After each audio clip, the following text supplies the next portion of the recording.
Oke, mari kita langsung bedah sebuah teks hukum kuno yang jujur aja luar biasa cerdas. Di pembahasan kita kali ini kita bakal mendalami sebuah konsep yang umurnya udah 1400 tahun.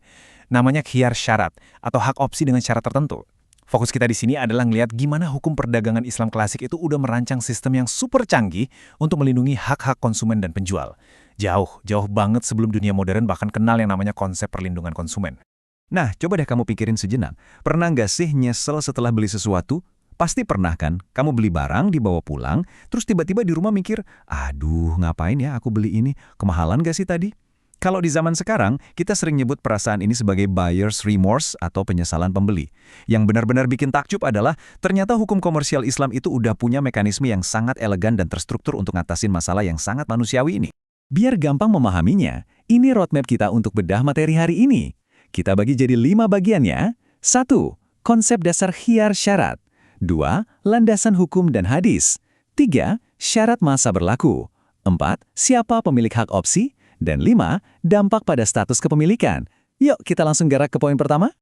Bagian pertama, konsep dasar khiyar syarat beserta definisinya atau tarif.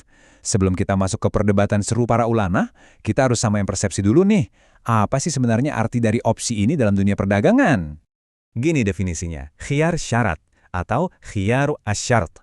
Secara harfiah, ini tuh hak bagi pihak-pihak yang berakad, alias al-aqidain untuk membatalkan atau meneruskan akad tersebut dalam batas waktu tertentu yang udah disepakati. Cara paling gampang buat ngebayanginnya, anggap aja ini semacam tombol pause atau tombol jeda secara hukum. Misalnya nih, kamu beli mobil, kamu dan penjualnya sepakat buat nekan tombol jeda ini selama 3 hari. Dealnya sih udah ada, tapi belum final. Kamu punya hak absolut, benar-benar bebas, buat ngebatalin atau lanjutin transaksi di dalam jendela waktu 3 hari itu. Lanjut ke bagian kedua, landasan hukum dan hadis, yang jadi presiden hukum atau masyru'iyah dari aturan ini. Sekarang pertanyaannya, dari mana sih asal ide tombol jeda ini? Kenapa teks hukum Islam merasa perlu bikin aturan pelindung kayak gini? Sejarahnya ini keren banget diilustrasikan lewat kisah nyata seorang sahabat Nabi bernama Habban bin Munkit. Jadi, Habban ini sayangnya sering kurang teliti dan gampang banget tertipu urusan jual beli. Dia sering beli barang kemahalan atau dapat kualitas yang jelek karena ya dia punya kelemahan kalau lagi tawar-menawar. Saking seringnya rugi, keluarganya sampai khawatir banget sama kebiasaan transaksinya ini. Terus muncullah solusi yang super elegan. Nabi Muhammad ngasih instruksi khusus ke dia dengan satu kalimat yang krusial banget. Iza baya'ta faqul la khilabah waliyal khiyaru salafati ayyam. Artinya, kalau kamu lagi berjual beli, bilang aja, tanpa penipuan, dan saya punya hak opsi selama 3 hari. Ini benar-benar momen yang mendefinisikan semuanya. Lewat satu pernyataan ini, Nabi gak cuma ngelarin masalah pribadinya Habban, tapi juga ngebangun fondasi abadi untuk kebijakan perdagangan yang fair. Beliau secara efektif ngasih perisai hukum selama 3 hari penuh buat siapapun yang rasa ragu.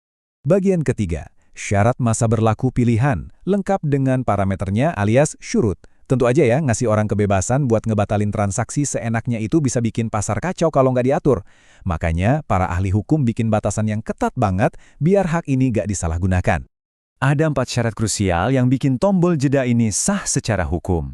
Pertama, harus murni berdasarkan kehendak para pihak atau iradatul aqid.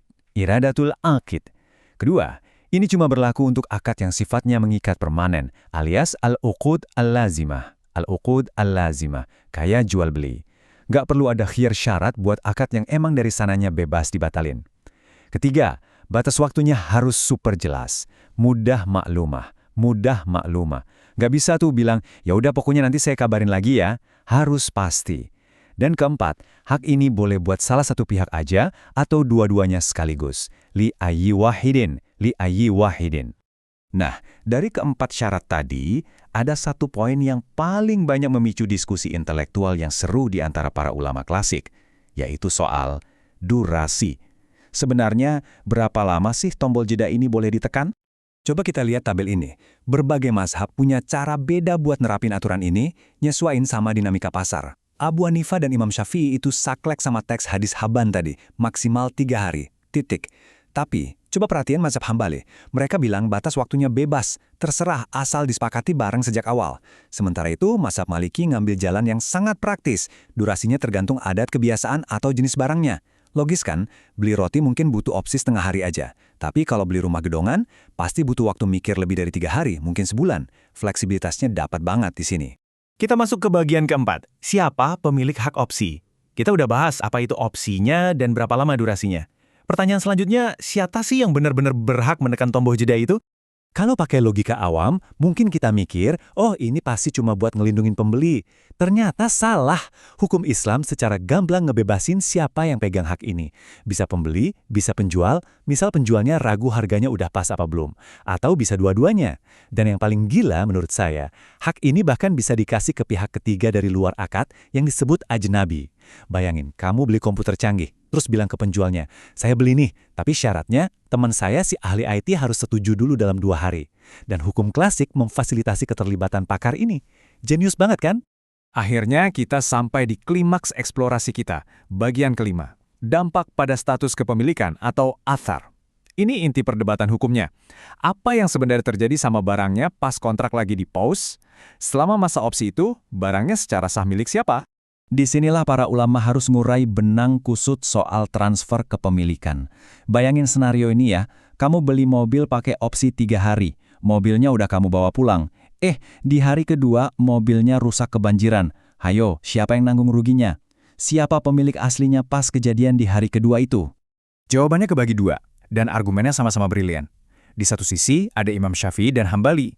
Mereka bilang, begitu akad diucapin, kepemilikan itu langsung berpindah, detik itu juga. Atau tantakilu milkiyah, tuntakilu milkiyah. Hak opsi nggak mencegah perpindahan milik, cuma mencegah pelepasan aset secara permanen. Tapi, di sisi lain, mazhab Hanafi dan Maliki berargumen beda. Adanya syarat opsi itu bikin hukum kepemilikannya tertunda, alias membeku sepenuhnya. Yamna athubut al-ahkam. Yamna athubut al-ahkam. Sampai masa opsinya habis. Jadi selama 3 hari itu, secara teknis mobilnya masih punya penjual. Dua-duanya punya logika analisis yang sangat kuat dan koheren dari sudut pandang resiko yang beda. Hal ini ninggalin kita sama satu pertanyaan kritis untuk direnungkan. Gimana return policy atau kebijakan pengembalian barang yang sering banget kita pakai zaman sekarang kalau dibandingin sama keadilan dan kecanggihan hiar syarat? Di era di mana kita nganggap bebas pengembalian 30 hari dari e-commerce besar itu sebagai inovasi modern yang revolusioner, rasanya luar biasa banget pas nyadar, ternyata lebih dari 1000 tahun yang lalu, kerangka kerja perlindungan yang super fleksibel, adil, dan sedetil ini udah dipraktekkan di pasar-pasar tradisional. Saya harap pembedahan kita hari ini ngasih kamu perspektif baru tentang betapa canggihnya hukum komersial di masa lalu.